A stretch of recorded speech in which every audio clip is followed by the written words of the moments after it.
Fala, meus lindos, tudo bem? Essa é a nossa primeira mensagem da série Decisão. Portanto, seja muito bem-vindo. Eu tenho uma palavra de Deus para o seu coração e tenho certeza que essa série vai ser transformadora para a sua vida. Durante 8 semanas nós temos um encontro aqui no canal às 7 horas da manhã. Todas as segundas-feiras. Aliás, se você ainda não é inscrito no canal, se inscreva, ativa o sininho, porque toda segunda-feira tem mensagem. E claro, antes de terminar o vídeo, faça isso agora já. Curte a mensagem, comenta e depois manda para todo mundo que você puder. Afinal de contas, quanto mais pessoas ouvirem e assistirem, melhor. Vamos fazer o seguinte, vamos para a mensagem.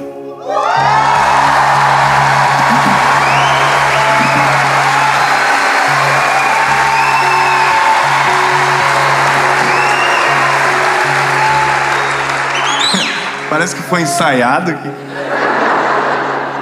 Jó, capítulo de número 4, versículo de número 3.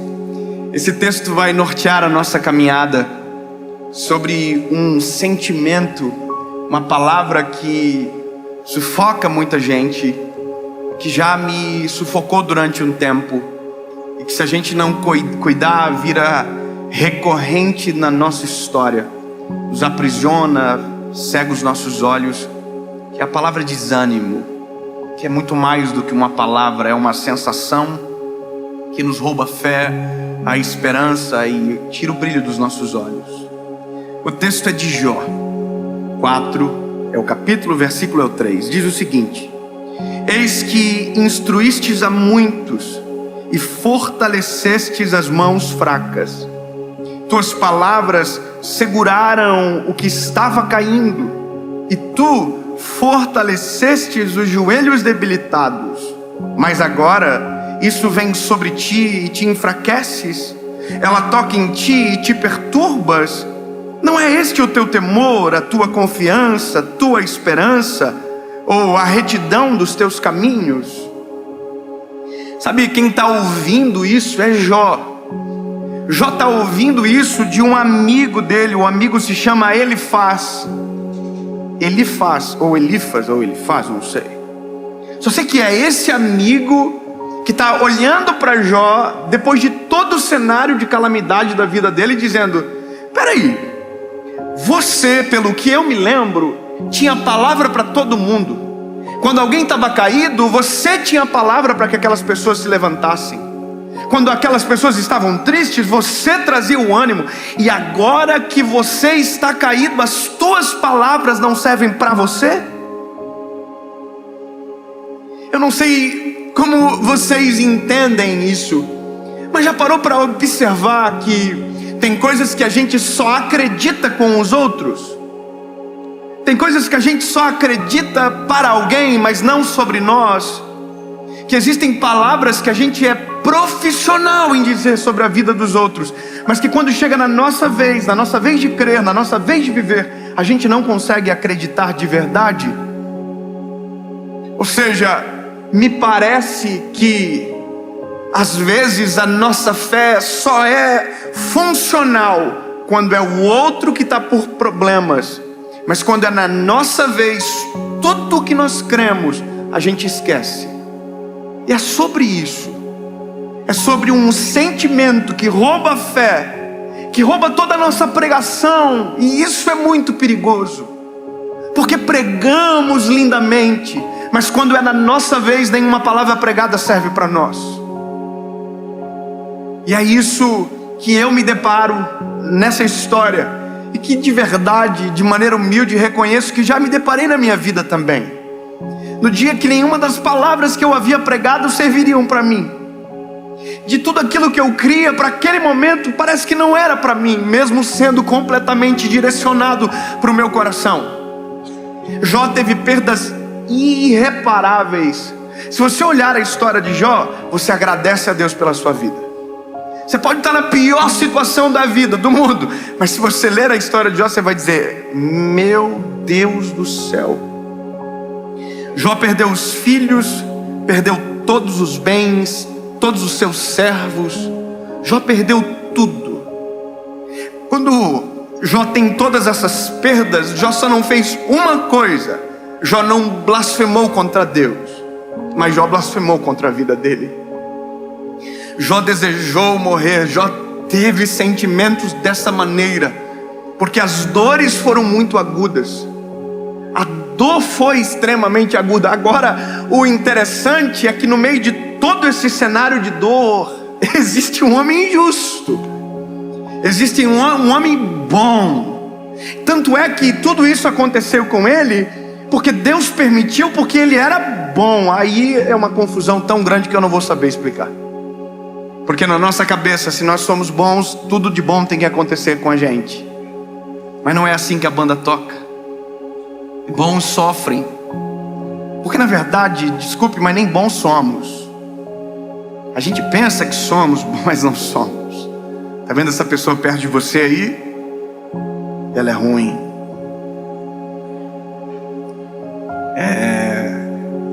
Parece boazinha, mas não é.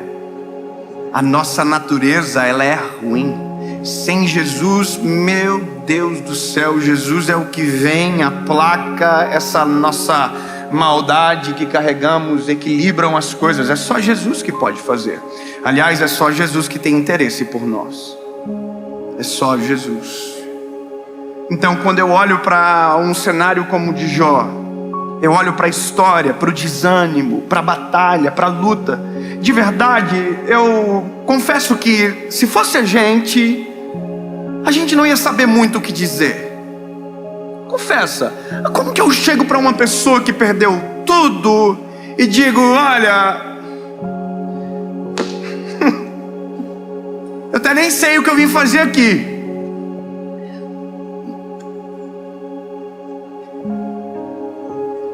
Eu só não queria estar no teu lugar, irmão, mas não é verdade? A gente não é assim. Agora, por quê? Porque aqui a gente está falando de algo muito grave.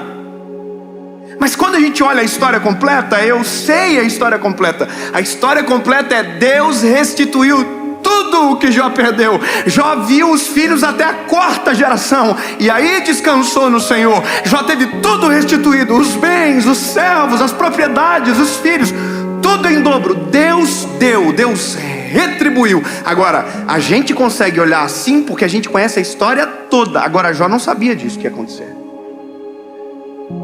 Você entende? Jó não via o todo, Jó via parte da história. E a parte da história que ele estava era aquela parte onde ele perdeu tudo, e ele não consegue ver para onde vai, o que vai acontecer. E esse é o cenário às vezes da nossa história. Enquanto estava tudo bem na nossa casa, enquanto estava dando tudo certo, a gente tinha palavras para todo mundo: olha, Deus é bom, Deus é fiel, Deus é justo, Deus está no controle de todas as coisas, descansa no Senhor, Deus está cuidando, sabe, relaxa. A gente fala para todo mundo: olha, acalma o coração, ora, se você orar, Deus responde. Só que em um determinado momento da história, o jogo vira.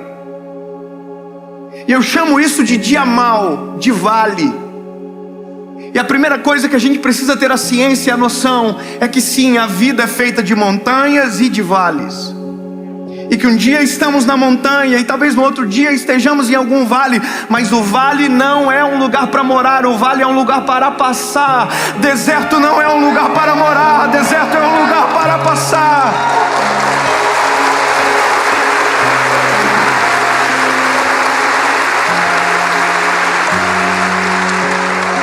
Quando entendemos isso, o nosso olhar está fixo no Senhor. A gente entende que é passageiro, passageiro, passageiro, passageiro. As dores deste mundo são passageiras, as angústias passageiras, tudo é passageiro. Há uma coisa que é eterna: a nossa vida com Deus, para sempre.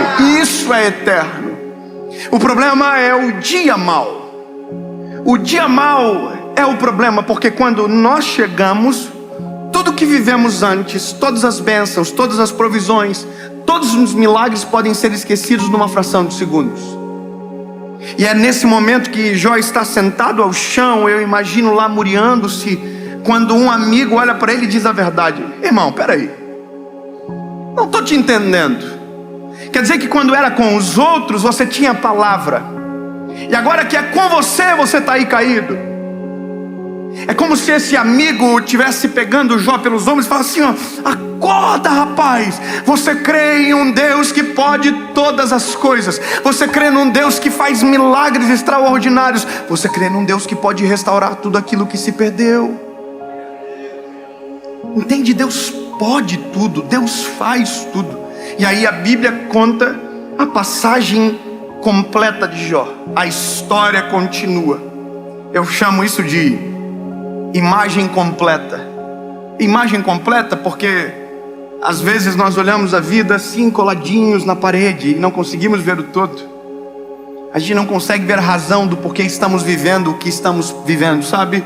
E aí de repente a história avança, a gente vê o todo e a gente olha para trás e diz o quê? Ó, agora faz todo o sentido. Não é verdade? Sabe, é esse painel de LED aqui, tá vendo?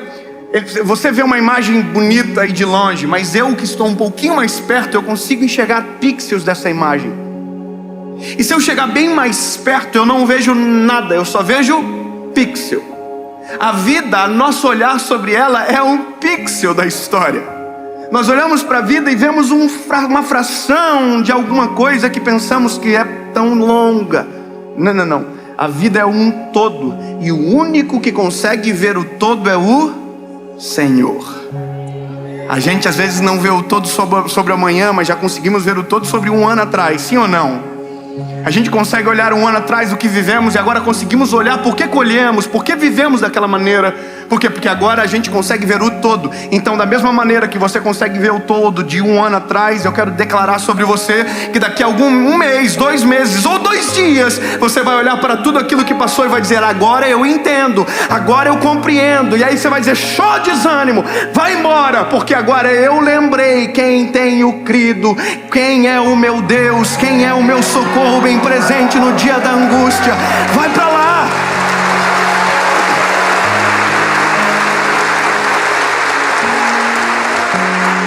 Porque o sentimento de Jó, de verdade, não é a ausência de Deus que causa.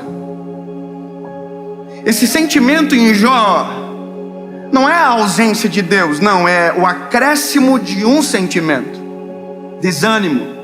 E o desânimo me faz imaginar que Deus está ausente. Entendeu? Deus nunca está ausente, mas o desânimo me faz crer que Ele está ausente. O medo me faz crer que Ele não está na história. Medo e desânimo se confundem em algum momento. Diferença é que o medo me faz correr muitas das vezes, e o desânimo sempre irá me paralisar em alguma parte da história. Eu chego aqui a nossa realidade, para nós. Quando o dia mal bate na nossa porta. Quando a história difícil acontece com a gente. Deixa eu te fazer uma pergunta. Quantos aqui hoje, de maneira sincera, estão passando por um processo de luta, de provação? Levante a mão. Eu queria muito que você levantasse a mão de novo e todo mundo olhasse à volta. Olha quantas pessoas. Essas pessoas que estão com as mãos levantadas não estão dizendo que estão vivendo os melhores dias da vida delas. Elas estão dizendo que estão passando por um processo de provar. Então a primeira coisa que você tem que saber: não é só contigo, lindo. Não é só com você. Não é só na sua casa que tem prova. Não é só na sua casa que tem luta, não. Todos nós aqui, na sua grande maioria nessa noite, estamos passando por alguma batalha. E sabe o que é a loucura? Que uma batalha termina, outra começa. Nós sempre estamos em uma nova batalha. Eu sei que, não, eu não quero mais. Não, lindo, são as batalhas que geram pessoas poderosas, extraordinárias. São os processos doloridos que transformam as histórias.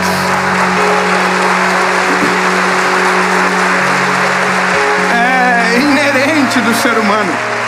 Eu queria muito chegar aqui e dizer: olha, depois que você aceitar a Jesus, você não vai ter mais nenhum problema. Se você reconhecer Jesus como seu Salvador, a sua vida vai ser um mar de rosas e uau, ninguém vai ficar doente, ninguém vai cortar a sua frente no trânsito, vai ser tudo lindo. As As pessoas vão passar por você e vão dizer bom dia. Não, lindo, esse é um sonho, mas a realidade não é assim. Aceitar a Jesus, crer em Jesus, ter Cristo como nosso amigo, companheiro, não nos livra da batalha, mas nos livra na batalha. Não entendeu? Eu vou melhorar. Não nos livra da, nos livra na.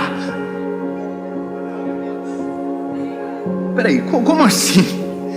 Porque se ele livra da, eu nunca saberei do que estava perdendo para poder agradecer. A confusão é mais ou menos assim, eu não sei o que pode. Não. Agora, quando eu me livro na, eu saio da batalha muito mais forte para enfrentar qualquer outra tempestade, porque eu vou poder dizer assim: olha, eu tenho um Deus presente na batalha. Ouve a minha oração. Sabe, é a loucura da vida. É difícil tentar explicar, mas é assim que a gente tem que crer, porque essa é a realidade. Eu tenho 31 anos de idade. Parece menos? Oh, obrigado, Jesus. Vocês não sabem nem disfarçar. Mas escute isso aqui. Eu aceitei Jesus com 19 anos de idade. Eu tinha 19 anos quando eu me choquei com o Criador. E sabe qual é a loucura? Foi um dos piores dias da minha vida. Foi muito dramático. Eu já contei essa história muitas vezes. Foi o pior dia.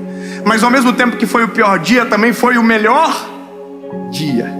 Porque foi quando eu me conectei com o Criador e a minha vida mudou dali para sempre. E aí eu aceitei Jesus e a minha vida mudou. A pergunta ou a constatação é que naquele momento criou-se talvez uma expectativa que não haveria mais sofrimento na nossa casa. Aparentemente é isso que muitas de nós pensamos. Agora acabou e não acabou. Não acabou porque as batalhas, elas permanecem, elas continuam. Os problemas vêm. Só que agora a perspectiva de resolução de qualquer problema é totalmente diferente. A forma de ver as coisas mudou completamente.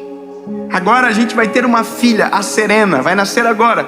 Mas eu sei o que é experimentar a perda de um filho. Sabe, tem coisas que nós vivemos que ficou dentro da nossa casa, mas eu sei o que é ter dor.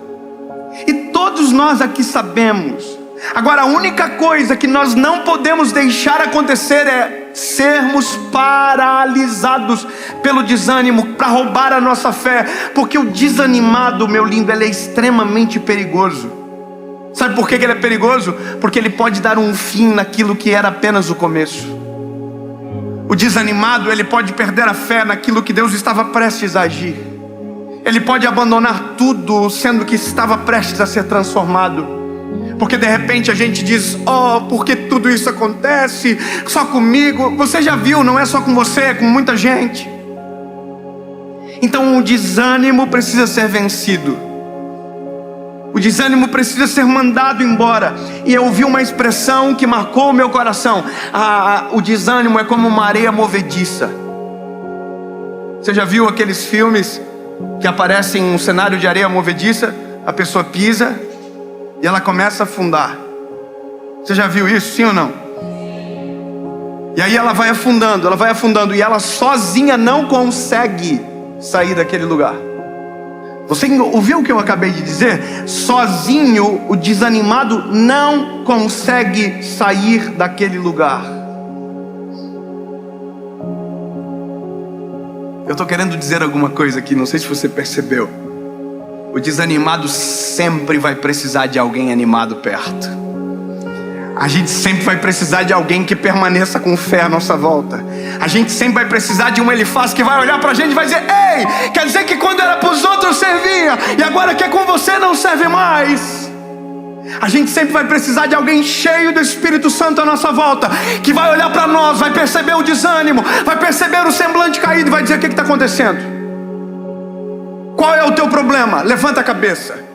Eu vou orar com você. Eu não vou deixar você desistir. O desânimo vai ser vencido no nome de Jesus. Acorda, sacode a poeira, sai dessa situação. Sabe o que é isso? É a mão de alguém cheio de Deus arrancando você da areia movediça do desânimo. É dizendo: sai fora, sai fora. Você não vai afundar mais, não na minha frente. Levanta, sai.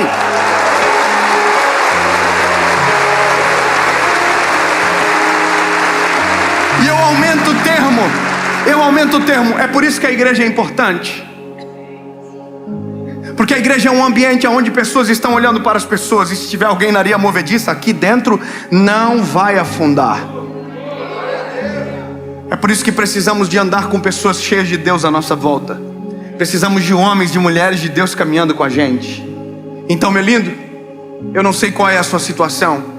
Eu não sei qual é o nível do teu desânimo, mas talvez é um nível que você não consegue mais crer que Deus pode fazer alguma coisa ao teu favor. Então eu ouso em dizer que chegou a hora de alguém sacudir você e te lembrar que todas as palavras que um dia você usou para alguém serve para você também. Deus é fiel para os outros, mas é fiel para a tua casa. Deus faz milagres para os outros, mas pode fazer um milagre na tua família.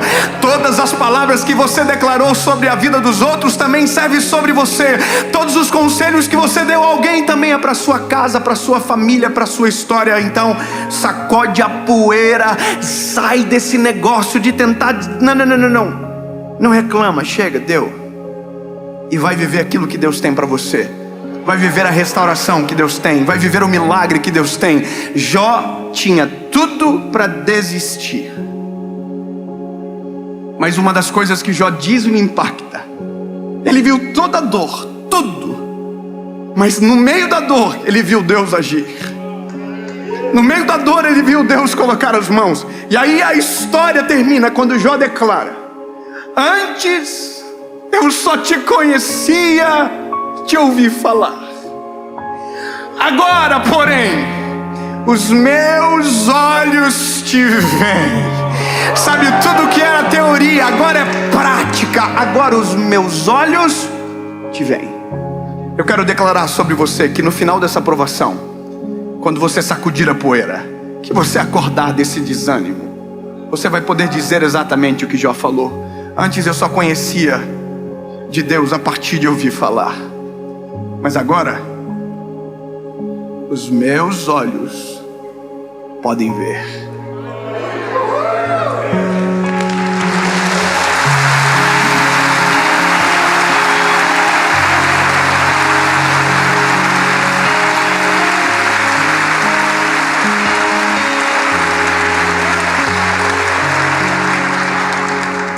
Eu queria poder ter tempo de contar para vocês todas as vezes que Deus me socorreu, todas as vezes que Deus enviou anjos para nos tirar do desânimo. São tantas as histórias, mas a prova que elas aconteceram e deram certo é porque eu estou aqui continuando. Estou aqui pregando a palavra. Só que eu não posso esquecer que tudo que eu estou falando para vocês tem que servir para mim também. Jesus tira-nos do desânimo, nos deixa fraquejar a nossa fé, encoraja-nos a viver a tua vontade. Senhor, a gente não consegue ver tudo, a gente vê um fragmento da história e às vezes desesperamos, mas não é assim que queremos viver, Jesus. Abre os nossos olhos, socorre nosso espírito e nos faz enxergar a esperança.